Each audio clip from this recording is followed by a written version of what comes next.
A hush fell over the clearing, broken only by the crackle of flames and the murmur of voices. All eyes were fixed on the figure emerging from the shadows. Her steps were slow, measured, each footfall echoing in the sudden silence. As she drew closer, the flickering firelight danced in her wide, luminous eyes, revealing their true nature, eyes that shone with the green fire of living flames. She was tall and slender, draped in robes woven from leaves and vines, adorned with flowers that seemed to bloom even in the dead of night. A crown of twisted thorns encircled her head, from which sprouted branches heavy with unseen blossoms. In her hand, she held a staff entwined with roots that writhed like living things. At the top, an emerald orb pulsed with an otherworldly glow, casting dancing shadows on the faces of her observers.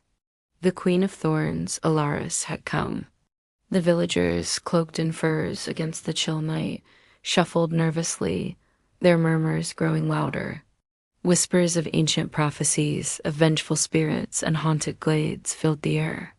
Some cowered, hiding their faces behind thick cloaks. Others clutched at their weapons, ready to flee or fight. From his makeshift throne of logs, the village elder, a wizened man with a face like weathered bark, stood to address her. His voice, though shaky, held a resolute strength. "Greetings, Queen Alaris," he began, his gaze unwavering. "We seek your aid." A shadow flickered across Alara's face, her brow furrowing momentarily before smoothing out.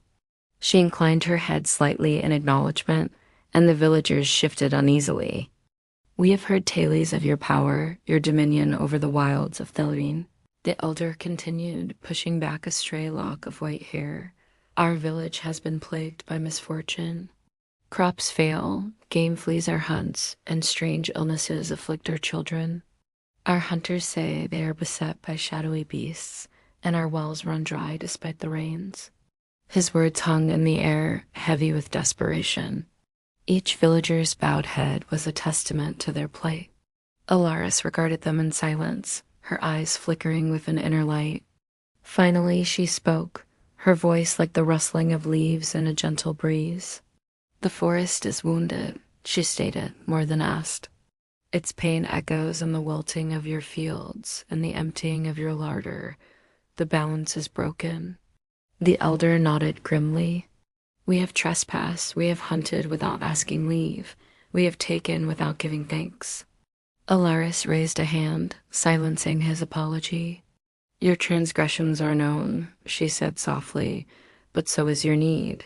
Tell me, what is it you seek?" The elder hesitated, then blurted out, "Your protection, O Queen. Our people are scattered. Our animals flee, our children fall ill. We cannot survive without the bounty of Thalrine. But now the forest gives us naught but sorrow. Please, we beg you, heal us, mend the balance." The villagers echoed his plea, their voices rising in a tide of desperation. Alaris closed her eyes, inhaling deeply. She opened them again, meeting the elder's gaze directly. "It is not the forest that is broken," she said slowly. "It is the pact between us. For many years, my kin and I have watched over this land, granting you its bounty under the terms of our agreement. You have hunted within reason, taken what you needed, given what was asked in return. There has been peace. But somewhere along the way, that peace was broken. The balance was forgotten." A murmur rippled through the villagers, but Alaris raised a hand to quiet them. "It matters not if it was done knowingly or in ignorance," she continued. "The balance is broken, and I feel the forest weep. To heal what is wounded, the source of the imbalance must be found. That is what I seek, and that is what I ask of you." Her voice rang with authority, yet held a note of gentleness. The villagers looked at one another, their expressions etched with worry. "What would you have us do?" the elder asked hesitantly. "Each of you knows the stories," Alaris replied, "the tales of Thalrine's magic and its dangers. Many of your number have surely heard rumors of my own kind. You know of our reverence for the verdant veil, the ancient magic that binds us to this world." As she spoke, The emerald orb at the top of her staff flared, bathing the clearing in an eerie green light. What does this mean? The elder whispered, his gaze fixed on the orb. Alaris lowered her staff, her expression grave. When I called upon the verdant veil centuries ago to protect my home, I pledged a part of my power to its service. So long as I walk this earth, Thalreen shall thrive and prosper. But should I ever relinquish my hold on the veil, all of Thalreen would wither, drained of magic and life. Should that happen, none could stand against the darkness that would follow. Her words hung in the air, stark and chilling. The villagers shuddered, realizing the gravity of the situation. This is why I seek your help, Alara continued, her voice softer now, but no less urgent. The verdant veil is fading, and with it, the forest's magic wanes. I have searched for the cause, but the threads of my power are weak. You, with your knowledge of the human world, your understanding of how things change, you can find what threatens the veil. Go out into the villages, into the homes. Speak to children playing, old men tending fires. Seek out rumors, whispers, changes, anything that hints at a disturbance in the natural order. Bring it to me, and together we shall heal the forest.